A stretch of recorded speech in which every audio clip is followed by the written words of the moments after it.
All right, guys, I got less than a couple minutes, probably 12 minutes, 15 minutes. This is a longer video this time around, but we're going to get them. Now, listen,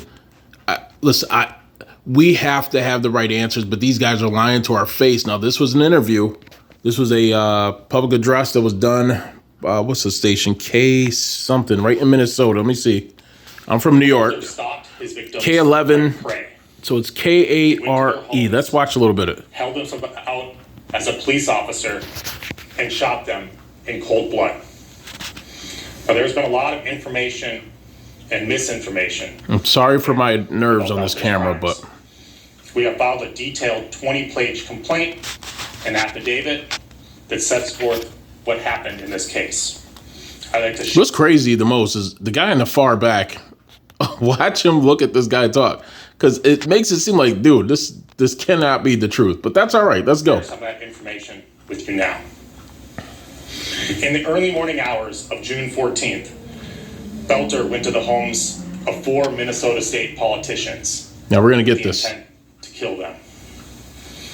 Belter first traveled to the home of Minnesota State Senator John Hoffman in Champlin, Minnesota.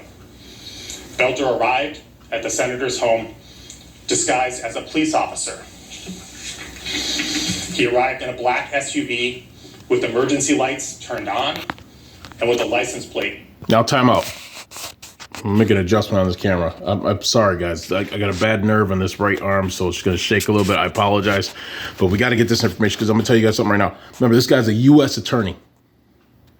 Now, remember, we're public citizens trying to figure this out, because they put it out there publicly as news. The ones hurting the most are the 2 girls that lost their parents. This is a politically based thing that happened, but I want you to watch, want you to let these guys do all the bragging about their investigation, because there are too many loopholes to say that something ain't adding up with the frickin' story. Remember, we talked about the dispatch saying that there was 2 people, 2 officers that were shooting. Now I want to address something. I'm going to say it right now. We're going to watch more, and then we're going to get to it. But the thing I want to address the most, and you have to acknowledge that we're right when we think about this. Listen to what I'm telling you, please. Share this as much as you can, because the more of us that understand what's going on, the more of us will be prepared. Listen, they said 2 cops shot at this guy as he went into the house shooting the poor victims. Now, you know and I know, if I'm a cop and I got a partner with me and we shoot at somebody at a front porch, there's only 2 things we're going to do. Number 1, we're going to call it into dispatch and say, send more guys. We got this guy caught in the house. Secondly, one of the officers is going to go to the back door so that they have the house surrounded. They're going to watch windows, everything, to make sure they got this dude locked in. But that's not what happened, is it? That's not what happened, is it? And remember, by the time this story was all done, they had SWAT teams. They had all these different teams. How far away did it go? Did he go from the back door of this freaking house to where they locked this guy up? And there's a spot in this video, where they show you the mask on the ground, but it's perfect. As if it just came out of the package. Yo, listen, y'all have to, okay, let me just keep going. I'm sorry. I'm trying not to get too loud. I apologize, but I get too pissed off. That read police. Belter wore a black tactical vest and body armor. He carried a flashlight and a Beretta 9mm handgun. He also wore a hyper-realistic silicone mask. Senator Hoffman had a security camera. That mask is everything. I've seen the footage from that camera, and it is chilling. Belter knocked on Senator Hoffman's front door and repeatedly shouted, "This is the police, open the door." Senator Hoffman and his wife, Yvette, came to the door. When they opened the door, Belter shined the flashlight in their faces and said okay, I have to make a quick timeout here. In my house, if someone knocked at our door early in the morning like that, and my wife and I are sleeping and I pop the fuck up, I'm not sending my wife to the door. I'm going to the door by myself to see what the heck is going on. Why do I need to wake my wife up too and go to the front door? That doesn't add up, and you know it doesn't. But let's play the game. Let's play the game. Supposedly both of them were there. Let's play this game. They both were at the front door together. And a shooting reported in the house. Belter asked if they had any weapons. When Belter lowered his flashlight, which he had shined in their face, they realized that he was not a police officer. They shouted out, "You're not a cop. You're not a police officer." Belter then announced, "This is a robbery." Now, the only way they would have that conversation is if it was on the bell, where the audio's being recorded. How the hell could the report tell you what was said when this dude showed up and shot these two? Let's remember, I'm not an idiot, you're not an idiot. Let's go back just a few seconds in this, and you know I'm right. Go back a few seconds. Here we go. Senator Hoffman and his wife, Yvette, came to the door. When they opened the door, Belter shined the flashlight in their faces and said there had been a shooting reported in the house. Belter asked if they had any weapons. When Belter lowered his flashlight, which he had shined in their face, they realized that he was not a police officer. They shouted out, "You're not a cop. You're not a police officer." Belter then announced, "This is a robbery," and forced himself into their home. So now, we do understand Senator Hoffman and his wife were the two survivors that got shot. One got shot 9 times, the other got shot 8 times. So we do understand how these guys could have understood the conversation now. So there's no speculation, right? Wait till you see this shit. And I'm running out of time, so we got to speed up. Here we go. Belter out and stopped him from entering his home. Belter shot him repeatedly. Belter then shot Miss Hoffman repeatedly. Belter fled the scene, and the Hoffman's daughter called 911. Unfortunately, the Hoffmans survived, although they remain hospitalized. Now remember, real quick, they said the Hoffman's daughter is the one that called 911. Earlier, the dispatch said what? 2 officers.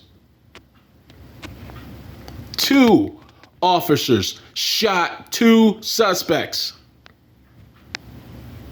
Now, why would the daughter tell the 911 person that there were 2? Was the daughter eyewitnessing the entire thing? Because remember, they said the husband and wife woke up and came to the door. There was no mention of the daughter coming to the door. So we don't know, but that's not even what we're talking about. We got 15 seconds. Let's just speed ahead. Senator Hoffman and his wife. We got a minute and a half. Let's go. Come on. To the home of another Minnesota state representative in Maple Grove, Minnesota.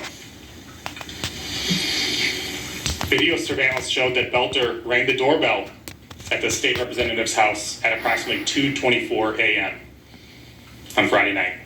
Again, he was dressed as a law enforcement officer, wearing a tactical vest and body armor, carrying a handgun and a flashlight, and wearing that same hyper-realistic silicone mask. Again, the images, as you can see on the screen, are haunting. Unfortunately, the state representative was not home. She and her family were gone on vacation, and so Belter left. Belter then traveled to the home of a Minnesota state senator who lived in New Hope, Minnesota. He parked in the street in that same black SUV with the police license plate.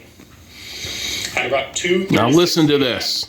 on Friday night, after learning of the shooting of Senator Hoffman, New Hope police dispatched an officer to conduct a wellness check on the state senator. Now I have to pause right there. Anytime you hear wellness, you think of children. You don't think of adults, but that's okay. What doesn't make any freaking sense? The cops had the phone numbers to these statesmen all this time. Why didn't they just give a quick call in the middle of the night to the homes and say, listen, be careful, be on the lookout. People are trying to come to your doors. So then they see a cop. Yeah, they might still open the door, but the call should have went out first. The calls should have went out to these senators first. When the New Hope officer arrived at the scene, she saw Belter's black SUV parked down the block with the lights on. The New Hope police officer believed that Belter was a police officer who had been dispatched to the scene to check on the status of the state senator. Now, this is a very crucial part of this report because that cop could have got out of her car, walked up to the window, and had that cop roll that window down and had a conversation. How do you see another cop car and not call it in? Okay, got it. You going with me? All right, let's go together. You're just gonna. He was parked at a distance and you let it stand there? Did his car look exactly like your police car? If it did, let's ask a logical question. How the hell did that guy design two cop cars that looks like the precincts, the same other cop cars? And no one questioned it. Are you kidding me? And yet the roommate didn't even know this dude was doing all this shit. The wife had no clue. So how come we don't have the records of this guy's computer? Nothing that shows that he purchased all this shit, including the accessories to make his vehicle look like the cops. So come on, stop bullshitting people. Stop bullshitting. We're not idiots. I'm sorry, TikTok, for swearing, but I'm getting sick and tired of these bitches thinking we're stupid. Officer pulled up next to Belter. I gotta hurry. Car, rolled down him. We're almost done. And attempted to speak with him. Belter did not respond. According to the officer, he just sat there and stared straight ahead. He couldn't even get the sentence out. He stuttered. He stuttered through that. He just sat there. What other cop has ever done that to another cop? Unresponsive. That would make the outside door cop get out and try to open the cop door because he thinks that something's wrong with the cop. Didn't happen. And if we would have stopped him then, he would have not been able to take out the senator and his wife and her husband. Could not do it. Would have stopped it right then and there. So this was a crucial mistake by that cop. No matter what she was thinking, she wasn't using critical sense. Critical sense would have said, how come this cop ain't responding to me right now? And called it into the precinct.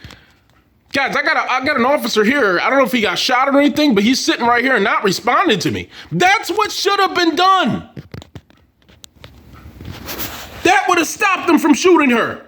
She would have stopped him in his fucking tracks. No one answered that or asked about it. Instead, she kept going. Oh, I'm going to get back in my car and just keep going. He's not responding to me. I'm going to go to the next house. That makes no sense. But I got one more thing, so keep going. Proceeded to the state senator's home. God damn it, this sucks. Because we're fighting against cops and shit. When they did, by the time stupid. Belter had left the scene. I'm sorry for being so loud, guys. Seriously. Belter then traveled to Brooklyn Park, Minnesota, in the home of Minnesota State Representative Melissa Hortman. Now remember, at approximately 3:30 a.m. the Hortmans would have still been alive today if that cop just knocked on the other cop's car window. Got out of her car, knocked on the window and said, hey, did you check on the Hortmans yet? Nothing.